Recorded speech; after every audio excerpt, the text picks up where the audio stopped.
Hi hello, എല്ലാവർക്കും നമസ്കാരം. ഇന്ന് ഉണ്ടാക്കുന്നത് കൂന്തൽ കൊണ്ടുള്ള വിഭവമാണ്. കൂന്തൽ ചോറ് കേട്ടാ. മുളക് പൊടി, മഞ്ഞൾപ്പൊടി, മല്ലിപ്പൊടി ഒന്നും യൂസ് ആക്കാതെ എങ്ങനെ പെട്ടെന്നൊരു കൂന്തൽ ചോറ് ഉണ്ടാക്കാൻ നോക്കാം. ആദ്യം കൂന്തൽ എടുത്തിട്ട് ഒന്ന് ക്ലീൻ ചെയ്യട്ടാ. ഞങ്ങളുടെ കൂന്തൽ എന്നാണ് പറയുക. നിങ്ങളുടെ എന്തൊക്കെയാ പറയാമെന്ന് കമൻറ്റിലൂടെ അറിയിക്കട്ടാ. അതേപോലെ പുതിയ കൂട്ടുകാർ കാണുന്നുണ്ടെങ്കിൽ ഒന്ന് സബ്സ്ക്രൈബ് ചെയ്യണേ. ഇതേപോലെ ക്ലീൻ ചെയ്തെടുക്കുക കേട്ടോ. കൂന്തൽ പെട്ടെന്ന് ക്ലീൻ ചെയ്യാൻ പറ്റും.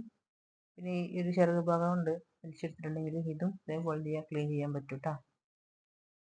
പിന്നെ തലഭാഗം ഒന്ന് ക്ലീൻ ചെയ്യുന്ന കാണിച്ചു തരാം എങ്ങനെയാണെന്നുള്ളത്. ഈ ഭാഗത്ത് ഒരു കറുപ്പ് മഷി ഉണ്ടാവും. ഇതിൻ്റെ കുറച്ച് മേളിൽ വെച്ചിട്ട് എന്ത് ചെയ്യാം, ഒന്ന് കട്ട് ചെയ്ത് ഒഴിവാക്കുക. അപ്പോൾ ഇതിൻ്റെ വേസ്റ്റും കാര്യങ്ങളൊക്കെ ഒന്ന് പോകും കേട്ടോ. അല്ലാന്നുണ്ടെങ്കിൽ മഷി ആകെ കലങ്ങും. പിന്നെ ഈ തല്ലി ഭാഗത്താ ഈ കണ്ണ് നോക്കിങ്ങാണ്ട് വലിച്ചു കൊടുത്തിട്ടുണ്ടെങ്കിൽ ഇതിൽ പോരും കേട്ടോ. കണ്ടോ, അത് ചെയ്യാം. ഈ ഒരു സംഭവം വേണമെന്നുണ്ടെങ്കിൽ ഒന്ന് വെട്ടി ഒഴിവാക്കാം കേട്ടോ. വേണമെങ്കിൽ വെട്ടി വയ്ക്കാൻ മതി, നിർബന്ധമൊന്നുമില്ല. നമുക്ക് ഉപയോഗിക്കാൻ പറ്റുന്ന തന്നെയാണ്. എല്ലാതും ഇതേപോലെ തന്നെ ക്ലീൻ ചെയ്തെടുക്കട്ടെ കേട്ടോ. ഇത് ഉപ്പിട്ട് കഴുകട്ടെ. ഉപ്പിട്ട് കഴുകി ഉള്ളൊക്കെ നല്ലപോലെ ക്ലീൻ ചെയ്തെടുക്കണം. മൺതരികൾ ഉണ്ടാവും കേട്ടോ ഉള്ളിൽ. നമുക്ക് ഒഴിവാക്കിയിട്ടുണ്ട്. പിന്നെ ഈ തലഭാഗം അതാ, ഇത് നമുക്ക് ആവശ്യമുള്ളതാണ്. ഇത് വേണം കേട്ടോ. തേങ്ങ വേണം ഇതിലേക്ക്. അപ്പോൾ ഒരു തേങ്ങൻ്റെ മുറി എടുത്തിട്ടുണ്ട്, പകുതി ഭാഗം എടുത്തിട്ടുണ്ട്. അത് ഇതേപോലെ ഒന്ന് ചെറുകി എടുക്കട്ടെ. ചെറുതാക്കി ചെറുകി എടുക്കണേ. ഒന്നുള്ളിൽ ഫില്ല് ചെയ്യാനുള്ളതല്ല നമുക്ക്. അപ്പോൾ ഒന്ന് പൊടികളൊന്നും പാടില്ല. അങ്ങനെ നടന്നു പോകുന്ന ഇതേപോലത്തെ പീസ് ഉണ്ടെങ്കിൽ അതൊക്കെ മാറ്റി വെക്കണം. പിന്നെ ഉള്ളിട്ടാ, ചെറിയ ഉള്ളി എടുത്തിട്ടുണ്ട്, ചെറുതാക്കി അരിഞ്ഞിട്ടുണ്ട്. അതേപോലെ ഉലുവട്ടാ. പിന്നെ വേണ്ടത് കറിവേപ്പിലയാണ്. അതേപോലെ ചെറുതാക്കി അരിഞ്ഞിട്ട് ഇട്ട് കൊടുക്കുക കേട്ടോ. പിന്നെ ചെറിയ പീസ് ഇഞ്ചി, പച്ചമുളക്, എരിവിനാവശ്യമുള്ള പച്ചമുളക് എടുത്തിട്ടുണ്ട് കേട്ടോ.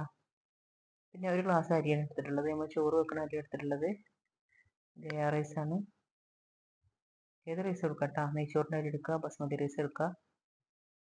പിന്നെ നമ്മളെ ഇഞ്ചി, വെളുത്തുള്ളി, ഇഞ്ചി, പച്ചമുളക്, കറിവേപ്പിലൊക്കെ ഇട്ടില്ലേ, ഉലുവ, അതിലേക്ക് എന്ത് ചെയ്യുക, നമ്മൾ തേങ്ങ ഉണ്ടല്ലോ അതും കൂടെ ഇട്ട് കൊടുക്കുക. അതിൻ്റെ കൂട്ടത്തിൽ നമ്മൾ നേരത്തെ കുതിർത്ത് വെച്ച അരി ഉണ്ടല്ലോ അതും വെള്ളം ഊറ്റി കളഞ്ഞിട്ട് ഇതേപോലെ ഇട്ട് കൊടുക്കുക കേട്ടോ.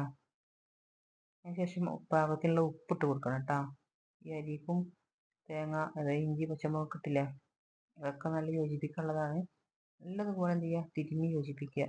അപ്പോൾ ഇതിൻ്റെ ആ ഒരു ഫ്ലേവർ ഇതിക്കൊണ്ട് ഇറങ്ങിക്കോളും. ഉപ്പുണ്ടോ നോക്കിയിട്ട് ടൈമില്ലെങ്കിൽ കുറച്ച് ഇട്ട് കൊടുക്കുക. ഇത് ഇഡ്ഡലിയാണ് കേട്ടോ. നമ്മളെ തെങ്ങുമെന്നൊക്കെ എടുക്കണ അതിന് ടൂത്ത് ഉണ്ടല്ലോ, അത് ഉപയോഗിക്കാം കേട്ടോ. നല്ലപോലെ കഴുകണം ടൂത്ത് ഉപയോഗിക്കുമ്പോൾ. പൊടികളും പൂപ്പലൊക്കെ വന്നൊക്കെ ഉണ്ടാവും. പിന്നെ ഇതുപോലെ എന്ത് ചെയ്യുക, ഒരു 1.25 ടീസ്പൂണ് മറിച്ച് കൊടുക്കുക കേട്ടോ. കൂടുതൽ ആക്കരുത്. ഇത് എന്താ ചെയ്യുക, ചോറ് വെന്ത് വീർത്ത് വരാനുള്ളതാണ്. അപ്പോൾ നല്ല ടൈറ്റ് ആയിട്ടുണ്ടെങ്കിൽ ചോറ് അധികം വേവില്ല. ഇതേപോലെ ഒന്ന് നിറച്ച് വെക്കുക കേട്ടോ. സിമ്പിൾ പരിപാടിയാണ്. ഇതേപോലെ എല്ലാം നിറച്ച് വെക്കട്ടെ കേട്ടോ. എല്ലാം കഴിഞ്ഞിട്ടുണ്ട്. കുറച്ച് പോകുന്നുള്ളൂ എടുത്തിട്ട്. ബാക്കി വന്ന ഈ അരി എന്ത് ചെയ്യണം, ചോറ് കുക്കറിൽ, നമ്മൾ ചോറ് വേവിക്കൂലേ അതുപോലെ തന്നെ കുക്കറിൽ ഇട്ട് കൊടുക്കുക. തേങ്ങാച്ചോറൊക്കെ വേവിക്കുന്ന രൂപം തന്നെയാണ് കേട്ടോ. സെയിം പ്രൊസീജിയർ തന്നെയാണ് ചെയ്യുന്നത്. ഇതിലേക്ക് നമ്മൾ തല അതേപോലെ ചെറിയ കൂന്തലൊക്കെ ക്ലീൻ ചെയ്തിട്ടുണ്ടെങ്കിലേ അത് ഇതേപോലെ ഇട്ട് കൊടുക്കട്ടോ. നല്ലതുപോലെ എന്ത് ചെയ്യുക, ഒന്ന് ഇളക്കി യോജിപ്പിക്കുക.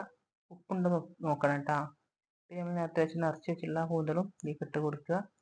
പിന്നെ വെള്ളം ഒഴിക്കുക കേട്ടോ. വെള്ളം ഒഴിക്കുന്ന വിധം, അതായത് നമ്മൾ ഒരു ഗ്ലാസ് അരിക്ക് 1.5 അല്ലെങ്കിൽ 2-2.25 ഗ്ലാസ് ഒഴിക്കുക.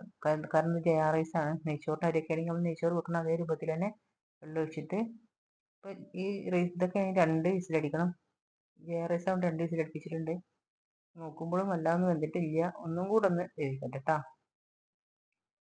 ബിരിയാണി അരി, നെയ്ച്ചോറിൻ്റെ അരി, അതേപോലെ നമ്മളെ കൈമ റൈസ്, അതേപോലെ ബസ്മതി റൈസ് ഒക്കെ ആണെങ്കിൽ 1 വിസിൽ മതി കേട്ടോ. നല്ല അടിപൊളി വെന്ത് വന്നിട്ടുണ്ട്. അതേപോലെ നോക്കിയിട്ടുണ്ടെങ്കിൽ നോക്കി നോക്കൂ.